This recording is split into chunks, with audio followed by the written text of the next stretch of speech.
the way back from Lewis's funeral, my mom told me to start packing.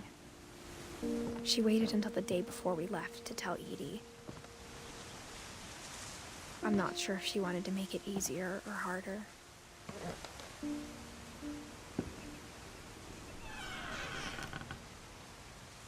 I wish we'd stayed.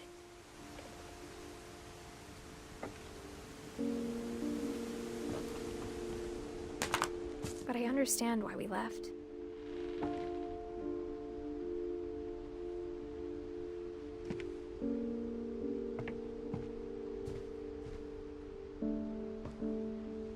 My mom ended up leaving everything behind.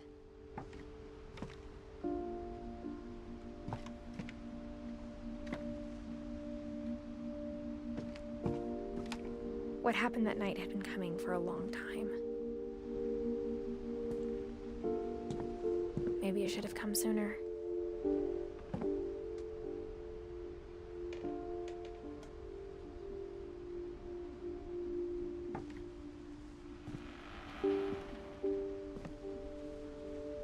But it had to end one way or another.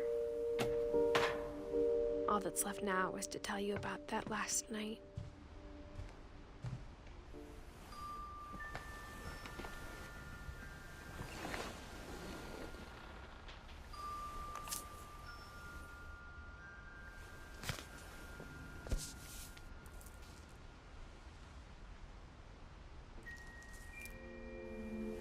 That whole last day, Edie just watched us pack and didn't say a word. Until supper, when she raised her glass and said, "To our final night together, and all our final nights apart."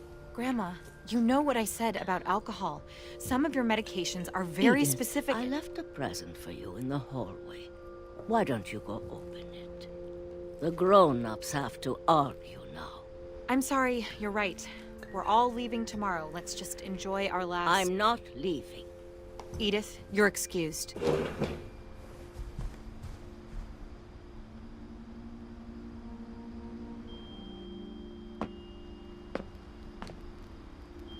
the power had been shut off that morning, but Edie always had plenty of candles.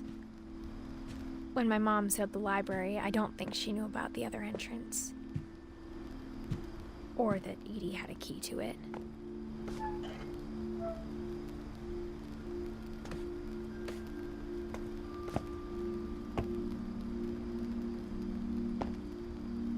That thing you're afraid of isn't going to end when you leave the house.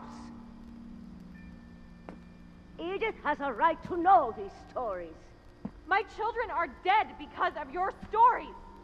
I think it's best if Edith and I leave tonight. We'll have the nursing home send a van for you in the morning, okay?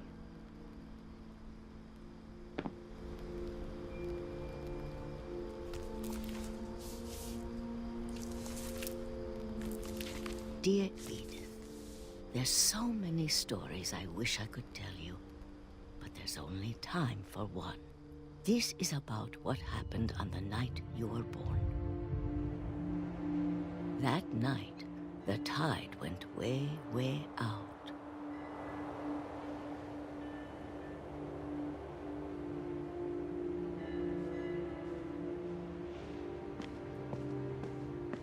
It was the first and last time I ever saw the old house aground. There'd been an earthquake out in the middle of the ocean. They called it the lowest tide in 1,000 years. God, it smelled awful. You know, I've seen that house every day of my life.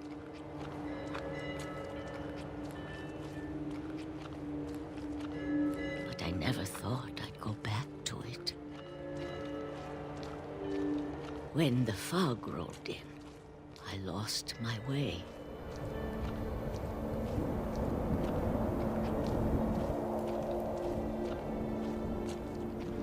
I got turned around.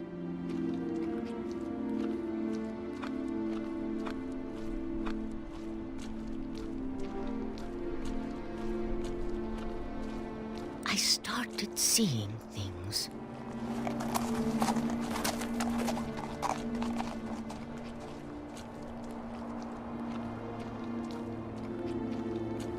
Things I'd forgotten had ever existed.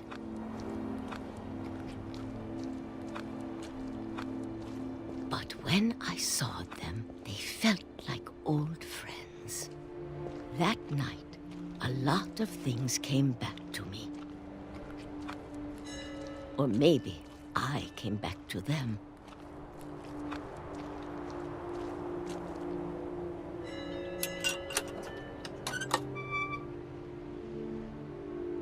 Things I can't explain, but that I need you to try and... Edith, what are you doing in here?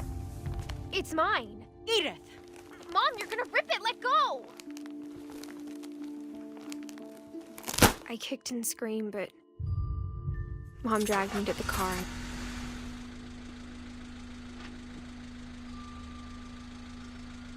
I never saw Great-Grandma Edie again. The next morning, the van came to pick her up, but she was already gone. After that, we moved around a lot.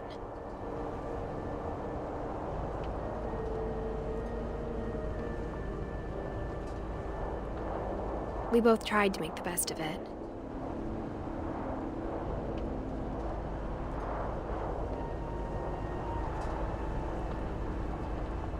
A few years went by.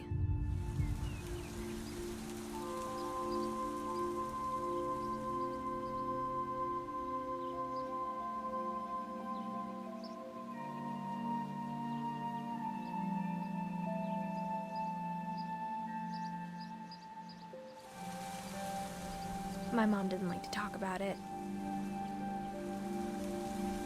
but she started getting sick a lot. The rest happened pretty quickly. She got better for a while, and then she didn't.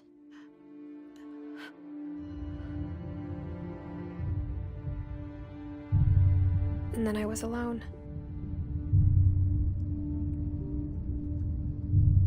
The last Finch left alive.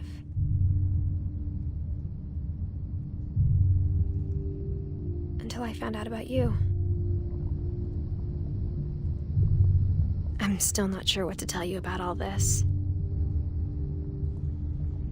If we lived forever, maybe we'd have time to understand things. But as it is, I think the best we can do is try to open our eyes.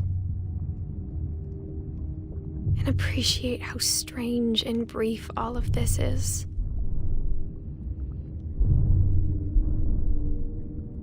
This journal was supposed to be for you.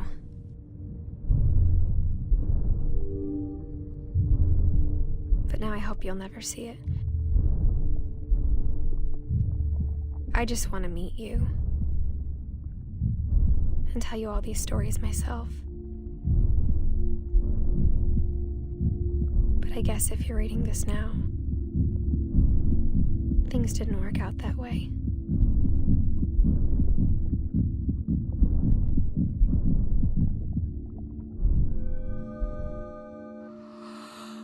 This is where your story begins. I'm sorry I won't be there to see it. It's a lot to ask, but I don't want you to be sad that I'm gone. I want you to be amazed that any of us ever had a chance to be here at all. Good luck.